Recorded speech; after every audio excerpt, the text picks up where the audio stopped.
कोरगांवच्या श्री कमळेश्वर विद्यालयात शतक महोत्सवी वर्ष दबाजान मनयले। ह्या निमतान ह्या विद्यालयाचे आदले विद्यार्थी, निवृत्त शिक्षक तसेच उद्योजक देवेंद्र आरोलकराचो खासदार श्रीपाद नायकाच्या हस्तुकी भोवमान जालो। कोरगांवच्या कमळेश्वर विद्यालयान फाटली 100 वर्सां विद्यादानाचे महान काम केला। ह्या विद्यालयान अभ्यासू लेखक, साहित्यिक आणि कलाकार दिले। देखून संस्थेचे काम मती दवरपा सारखे आसा अशें खासदार श्रीपाद नायकान सांगले। शिक्षण क्षेत्रात 100 वर्षाची अखंड सेवा ही केवळ कालगणना नसून समाजासाठी वाहिलेली निष्ठेची आणि तपश्चर्येची साक्ष आहे असं मला वाटतं। संत ज्ञानेश्वर महाराज म्हणतात, ज्ञानदेव म्हणे ज्ञानाची या वाटे चालेती ते जन ते संत। ज्ञानाच्या मार्गावर समाजाला नेणारेच खरे मार्गदर्शक असतात। श्री कमलेश्वर शिक्षण प्रसारक संस्थेने गेल्या शतकभर हा ज्ञानाचा मार्ग अखंडपणे उजळून ठेवलेला आहे। ही संस्था ज्या पेडणे तालुक्यात कार्यरत आहे त्या पेडण्याची ओळख केवळ भौगोलिक नसून बौद्धिक, सांस्कृतिक आणि कलात्मक परंपरेची आहे।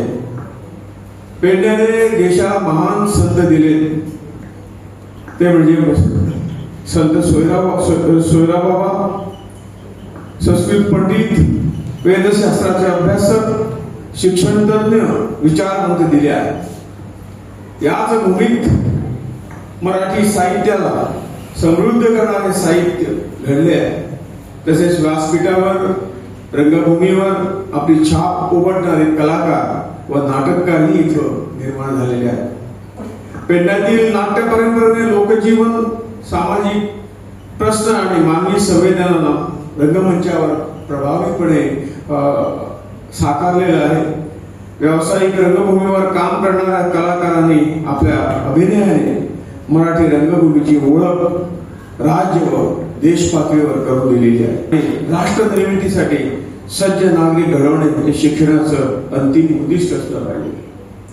आमच्या आदरणीय पंतप्रधान नरेंद्र मोदीजींनी नवी शिक्षण पद्धती, नवी शिक्षण एज्युकेशन पॉलिसी ही केलेली आहे आणि त्याचा मागचा हेतू हाच आहे की प्रत्येक माणसाला सर्व ज्ञानाने पूर्ण करून स्वावलंबी जीवन जगता आलं पाहिजे अशा शिक्षणाचा हेतू असला पाहिजे। त्याच दृष्टिकोनातून ही पॉलिसी निर्माण केलेली आहे। त्याच्यात शिक्षण सुधारणा, कौशल्य विकास आणि नवीनीकरण ऊर्जा क्षेत्रात व्यापक कार्य करीत आहे। त्या राष्ट्रीय उद्दिष्टाची शैक्षणिक संस्थांनी स्वतःला जोडावं अशी आम्हा सर्वांची अपेक्षा आहे। Today is another one and even a bigger event after few days when Honorable CM can spare some time. These guys are doing a stupendous job in terms of commemorating 100 years of our Sosta. 100 years is not a small time; it's a very massive milestone.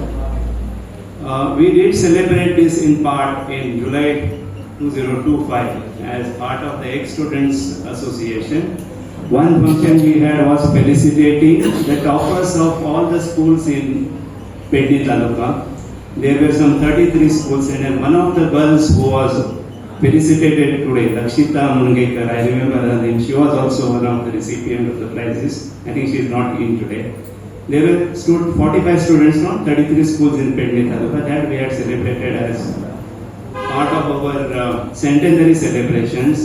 And as a part of, I was organizing that, and my respect for the teachers, another demonstration.